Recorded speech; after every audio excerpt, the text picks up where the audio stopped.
सत्य क्या है और सत्य को स्वीकार करने से कल्याण कैसे होता है, इसके बारे में पूज्य स्वामी रामसुख दास जी कहते हैं कि मनुष्य के देखने में दो चीज़ें आती हैं, एक अविनाशी और दूसरा नाशवान। स्वरूप अविनाशी है और शरीर संसार नाशवान है।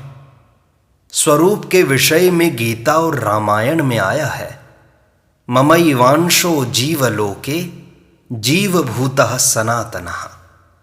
इस संसार में जीव बना हुआ आत्मा मेरा ही सनातन अंश है। ईश्वर अंश जीव अविनाशी, चेतन अमल सहज सुख राशि। यह बात रामचरितमानस में आई है। तात्पर्य है कि हमारा संबंध शरीर संसार के साथ नहीं है, अपितु भगवान का अंश होने से हमारा संबंध भगवान के साथ ही है। हमारे से खास भूल यह हुई है कि हमने अपने को संसार का और संसार को अपना मान लिया है, अर्थात शरीर संसार के साथ अपना संबंध जोड़ लिया। परमात्मा के अंश होने के कारण वास्तव में हम परमात्मा से दूर हो सकते ही नहीं और संसार के साथ मिलकर एक हो सकते ही नहीं। यह एकदम पक्की सिद्धांत की बात है। परमात्मा के साथ हमारा संबंध कभी टूट सकता ही नहीं और इस जड़ शरीर संसार के साथ हमारा संबंध हो सकता ही नहीं। परंतु जिसके साथ हमारा संबंध है उसको तो हमने भुला दिया और जिस संसार के साथ हमारा संबंध नहीं है उसको अपना मान लिया। यह हमसे सबसे बड़ी भारी गलती हुई है। अगर हम यह मान लें कि हम भगवान के हैं और भगवान हमारे हैं तो संसार हमारा नहीं है, यह अपने आप सिद्ध हो जाएगा। अगर हम यह मान लें कि हम संसार के नहीं हैं और संसार हमारा नहीं है तो भगवान हमारे हैं, यह अपने आप सिद्ध हो जाएगा। दोनों में से कोई एक बात सिद्ध कर लें। विचार करें, क्या जड़ तथा परिवर्तनशील संसार के साथ हमारी कभी एकता हो सकती है? अगर नहीं हो सकती तो इस बात को मानना शुरू कर दें कि संसार के साथ हमारी एकता नहीं है। इसके साथ एकता मानना हमारी गलती है। कम से कम यह गलती भीतर से हमारी समझ में आ जाए तो समय पाकर सब काम ठीक हो जाएंगे। अगर संसार के साथ अपनी एकता माने तो केवल नुकसान है, फायदा इसमें नहीं है, और एकता न माने तो केवल फायदा ही है, नुकसान एक भी नहीं। एकदम सच्ची बात है कि शरीर अपने साथ नहीं रहेगा, यह मर जाएगा। जो चीज़ अपनी नहीं है वह अपने साथ कैसे रहेगी? भगवान अपने हैं, वे अपने से दूर कैसे हो जाएंगे? न तो हम भगवान से दूर रह सकते हैं और न भगवान ही हमसे दूर हो सकते हैं। शरीर, पदार्थ, रुपए, जमीन, मकान आदि सब के सब नाशवान हैं। ये हमारे साथ नहीं रह सकते और हम इनके साथ नहीं रह सकते। परंतु भगवान को हम जाने चाहे न जाने, उनसे हमारा कभी वियोग हो ही नहीं सकता। यह पक्की बात है। शरीर चाहे स्थूल हो, चाहे सूक्ष्म हो, चाहे कारण हो, वह सर्वथा प्रकृति का है और हम चाहे अच्छे हों मंदे हों, कैसे ही हों, हम सर्वथा भगवान के हैं। अगर यह बात समझ में आ जाए तो हम आज ही जीवन मुक्त हैं। कारण कि नाशवान चीज़ों को अपना मानकर ही हम बंधे हुए हैं। जिनको अपना माना है उनसे ही बंधे हैं, जिनको अपना नहीं माना उनसे नहीं बंधे हैं। एक श्रोता ने स्वामी जी से पूछा, बात समझ में तो आती है पर अंदर स्वीकार नहीं होती, क्या करें स्वामी जी? स्वामी जी ने समझाया, विचार करें, आप इस बात की स्वीकृति होना ठीक समझते हैं या स्वीकृति न होना ठीक समझते हैं? अगर स्वीकृति होना ठीक समझते हैं तो फिर मना कौन करता है? अगर कोई लाभ की बात हो तो उसको जबरदस्ती मान लेना चाहिए। मान लेने पर फिर वह बात सुगम हो जाती है। वास्तव में आप भीतर से चाहते नहीं हैं। हमारी समझ से इसका मूल कारण है सुख लोलुपता। सुख लोलुपता के कारण ही सच्ची बात की स्वीकृति नहीं हो रही है। आप आंखें मीचकर, दांत भींचकर, छाती कड़ी करके यह मान लो कि हम भगवान के हैं और भगवान हमारे हैं। शरीर अपना नहीं है, नहीं है, नहीं है। जब शरीर भी अपना नहीं है तो फिर संसार में क्या चीज अपनी है? फिर प्रश्न किया एक श्रोता ने कि सामने कोई चीज देखते हैं तो उसका असर पड़ता है, ऐसी स्थिति में क्या करें? स्वामी जी ने कहा, असर को इतना आदर मत दो। कोई वस्तु देखते हैं तो वह हमारे को अच्छी लगती है, प्यारी लगती है, उसको प्राप्त करने की इच्छा होती है, तो ऐसा असर पड़ने पर भी भीतर से यह भाव होना चाहिए कि यह वस्तु हमारी नहीं है। वस्तु के असर का आदर न करके सच्ची बात का आदर करो। असर को महत्व देकर आप असली चीज खो रहे हो।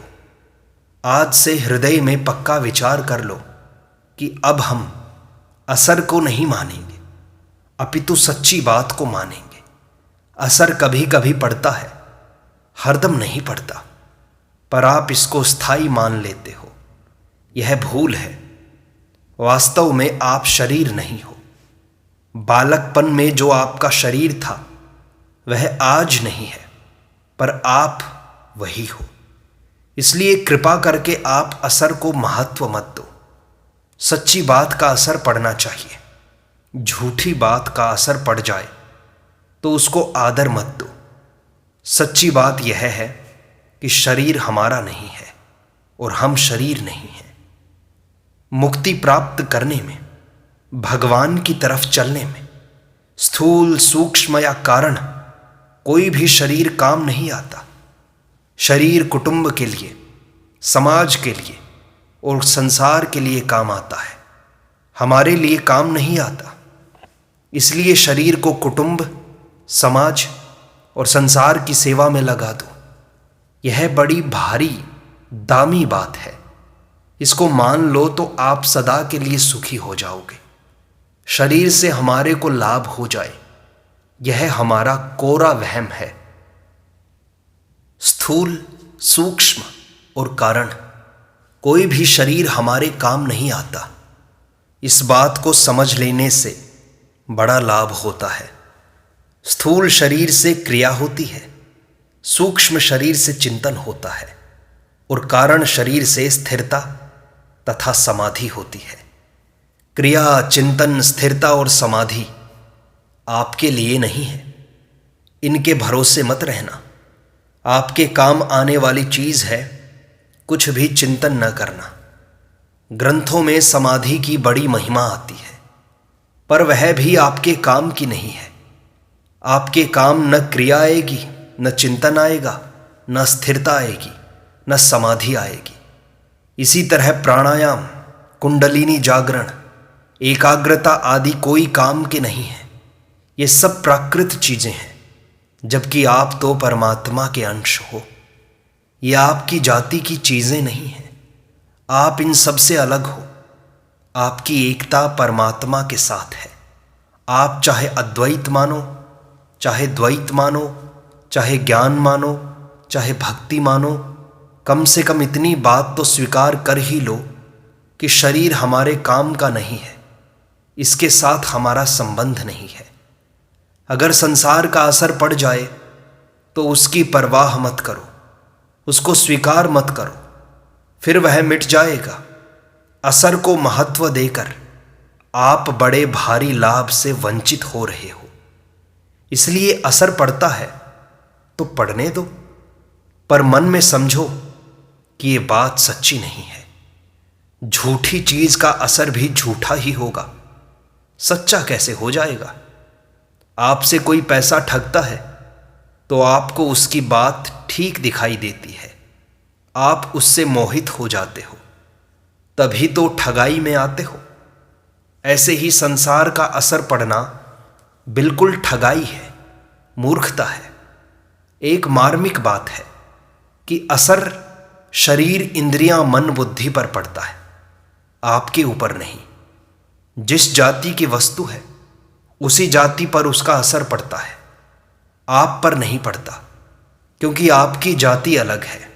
आप तो परमात्मा के अंश आत्मा हो। शरीर, संसार जड़ है, आप चेतन हो। जड़ का असर चेतन पर कैसे पड़ेगा? जड़ का असर तो शरीर पर ही पड़ेगा। यह सच्ची बात है। इसको अभी मान लो तो अभी काम हो जाएगा। आंखों के कारण देखने का असर पड़ता है, कानों के कारण सुनने का असर पड़ता है। तात्पर्य है कि असर सजातीय वस्तु पर पड़ता है। अतः कितना ही असर पड़े, उसको आप सच्चा मत मानो। आपके स्वरूप पर असर नहीं पड़ता, स्वरूप बिल्कुल निर्लेप है। मन बुद्धि पर असर पड़ता है तो पड़ता रहे। मन बुद्धि हमारे हैं नहीं, ये तो उसी धातु के हैं जिस धातु की वस्तु का असर पड़ता है। एक साधक ने प्रश्न किया कि फिर सुखी और दुखी स्वयं क्यों होता है? स्वामी जी ने कहा, मन बुद्धि को अपना मानने से ही स्वयं सुखी दुखी होता है। मन बुद्धि अपने नहीं है, अपितु प्रकृति के अंश है। आप तो परमात्मा के अंश हो। मन बुद्धि पर असर पड़ने से आप सुखी दुखी होते हो तो यह गलती की बात है। वास्तव में आप सुखी दुखी नहीं होते, अपितु ज्यों के त्यों रहते हो। विचार करें, अगर आपके ऊपर सुख दुख का असर पड़ जाए तो आप अपरिवर्तनशील और एक रस नहीं रहेंगे। आप पर असर पड़ता नहीं है, अपितु आप अपने पर असर मान लेते हो, कारण कि आपने मन बुद्धि को अपना मान रखा है, जो आपके कभी नहीं है, कभी नहीं है। मन बुद्धि तो प्रकृति के हैं और प्रकृति का असर प्रकृति पर ही पड़ेगा। अब प्रश्न उठा कि असर पड़ने पर वैसा कर्म भी हो जाए तो? स्वामी जी ने कहा, कर्म भी हो जाए तो भी आप में क्या फर्क पड़ा? आप विचार करके देखो तो आप पर असर नहीं पड़ा, परंतु मुश्किल यह है कि आप उनके साथ मिल जाते हो। आप मन बुद्धि को अपना स्वरूप मानकर ही कहते हो कि हमारे पर असर पड़ा। मन बुद्धि आपके नहीं है, अपितु प्रकृति के हैं, और आप मन बुद्धि के नहीं हो, परमात्मा के हो। इसलिए असर मन बुद्धि पर पड़ता है, आप पर नहीं। आप तो वैसे के वैसे ही रहते हो। प्रकृति में स्थित पुरुष ही सुख दुख का भोक्ता बनता है। मन बुद्धि पर असर पड़ता है तो पड़ता रहे, अपने को क्या मतलब है? असर को महत्व मत दो, इसको अपने में स्वीकार मत करो। आप स्व में स्थित हैं, स्वस्थ हैं। असर स्व में पहुंचता ही नहीं। असत वस्तु सत में कैसे पहुंचेगी और सत वस्तु असत में कैसे पहुंचेगी? सत तो निर्लेप रहता है। मन बुद्धि चाहे आपके हों, चाहे एक कुत्ते के हों, उनसे आपका कोई संबंध नहीं है। कुत्ते के मन बुद्धि पर असर पड़ता है तो क्या आप सुखी दुखी होते हैं? जैसे कुत्ते के मन बुद्धि आपके नहीं है, ऐसे ही आपके मन बुद्धि भी वास्तव में आपके नहीं है। मन बुद्धि को अपना मानना ही मूल गलती है। इनको अपना मानकर आप मुफ्त में ही दुख पाते हो। एक मार्मिक बात है कि हमारे और परमात्मा के बीच में शरीर संसार का पर्दा नहीं है, अपितु जड़ता के संबंध का पर्दा है। यह बात पढ़ाई की पुस्तकों में, वेदांत के ग्रंथों में मुझे नहीं मिली, केवल एक जगह संतों से मिली है। इसलिए शरीर, इंद्रियां, मन, बुद्धि, इनसे हमारा बिल्कुल संबंध नहीं है, ऐसा स्वीकार कर लो तो आप निहाल हो जाओगे। प्रश्न उठा कि जड़ता का संबंध छोड़ने के लिए क्या अभ्यास करना पड़ेगा स्वामी जी? स्वामी जी ने कहा, जड़ता का संबंध अभ्यास से नहीं छूटता, अपितु विवेक विचार से छूटता है। यह अभ्यास से होने वाली बात है ही नहीं। विवेक का आदर करो तो आज ही यह संबंध छूट सकता है। आप दो बातों को स्वीकार कर लें, जानना और मानना। जड़ के साथ हमारा संबंध नहीं है, यह जानना है, और हमारा संबंध भगवान के साथ है, यह मानना है। अनंत ब्रह्मांडों में केश जितनी चीज भी हमारी नहीं है। यह जानने पर जड़ता का असर नहीं पड़ेगा। इसमें अभ्यास काम नहीं करता, पर विवेक से तत्काल काम होता है। आप पर असर नहीं पड़ता, आप वैसे के वैसे रहते हो। वास्तव में मुक्ति स्वतः स्वाभाविक है। मुक्ति होती नहीं है, अपितु मुक्ति है। जो होती है वह मिट भी जाएगी, और जो है वो कभी नहीं मिटता।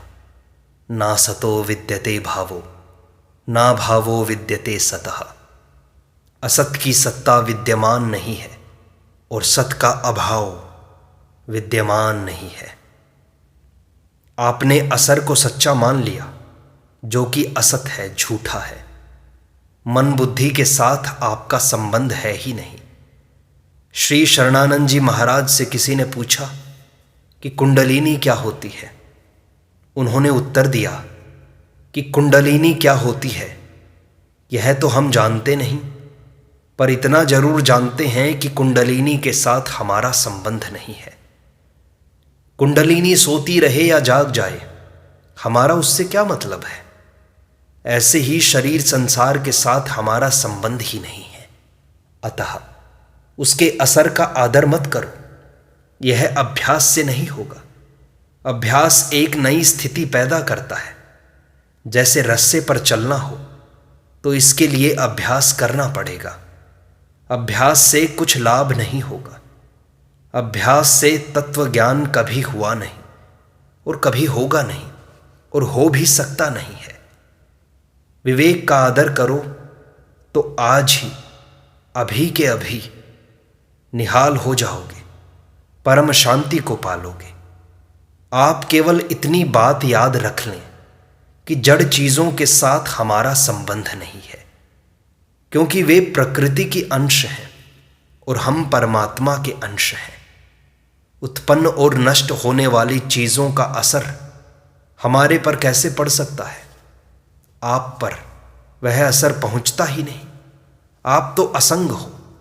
स्थिरता और समाधि भी आपकी नहीं है, प्रत्युत कारण शरीर की है। आप कारण शरीर से अलग हैं। समाधि में दो अवस्थाएं होती हैं, समाधि और व्युत्थान। आप में दोनों अवस्थाएं नहीं होती। आपकी अवस्था सहज है, जो स्वतः स्वाभाविक है। आपका स्वरूप तो सत्ता मात्र है। सार बात है कि जड़ और चेतन कभी मिलते नहीं, मिल सकते नहीं। जड़ चेतन का संबंध झूठा है। जैसे अमावस्या की रात का सूर्य के साथ विवाह नहीं हो सकता, ऐसे ही जड़ का चेतन के साथ संबंध नहीं हो सकता। प्रश्न उठा कि जड़ चेतन का संबंध झूठा है तो उसको छोड़ने में कठिनता क्यों है? स्वामी जी ने कहा, जड़ चेतन का संबंध झूठा होने पर भी उसको छोड़ने में कठिनता इसलिए होती है कि आपने जड़ चेतन के संबंध को महत्व दे दिया। अतः आज ही अपने विवेक को महत्व देकर सच्चे हृदय से इस सत्य को स्वीकार कर लें कि जड़ के साथ हमारा बिल्कुल संबंध नहीं है। हमारा संबंध परमात्मा के साथ है। मनुष्य में शरीर को लेकर भोगों की इच्छा होती है, स्वरूप को लेकर तत्व की इच्छा होती है, और परमात्मा को लेकर प्रेम की इच्छा होती है। शरीर अपना नहीं है, इसलिए भोग की इच्छा भी अपनी नहीं है, प्रत्युत भूल से उत्पन्न होने वाली है। परंतु तत्व की और प्रेम की इच्छा अपनी है, भूल से होने वाली नहीं है। इसलिए शरीर को निष्काम भाव पूर्वक दूसरों की सेवा में लगाने से अथवा तत्व की जिज्ञासा तेज होने से भूल मिट जाती है। भूल मिटने से भोग की कामना मिट जाती है और तत्व की जिज्ञासा पूर्ण हो जाती है, अर्थात मनुष्य को तत्व ज्ञान हो जाता है, जीवन मुक्ति हो जाती है। फिर स्वरूप जिसका अंश है उस परमात्मा के प्रेम की अभिलाषा जागृत होती है। संपूर्ण जीव परमात्मा के अंश हैं, इसलिए प्रेम की इच्छा संपूर्ण जीवों की अंतिम तथा सार्वभौम इच्छा है। मुक्ति तो साधन है पर प्रेम साध्य है। जैसे समुद्र से सूर्य किरणों के द्वारा जल उठता है तो उसकी यात्रा तब तक पूरी नहीं होती जब तक वह समुद्र में मिल नहीं जाता, ऐसे ही परमात्मा का अंश जीवात्मा जब तक परम प्रेम की प्राप्ति नहीं कर लेता तब तक उसकी यात्रा पूरी नहीं होती। परम प्रेम का उदय होने पर मनुष्य जीवन पूर्ण हो जाता है, फिर कुछ भी बाकी नहीं रहता। इस प्रकार सत्संग का यह भाग संपूर्णता को प्राप्त होता है। शेष अगले अंक में।